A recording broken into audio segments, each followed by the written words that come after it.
Welcome to Global TV. Today, a moderate magnitude 4.5 earthquake was occurring in Indonesia. The earthquake hit Milabu area in Indonesia on today, 10th November 2022, and 11.6 km shallow depth. US Geological Survey, the first reporter of agency, that this quake has 4.5 magnitude. And German Search of Geosciences also reported that this quake has same magnitude.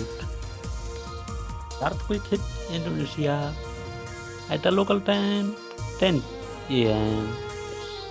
For more update, like, subscribe and share Global TV.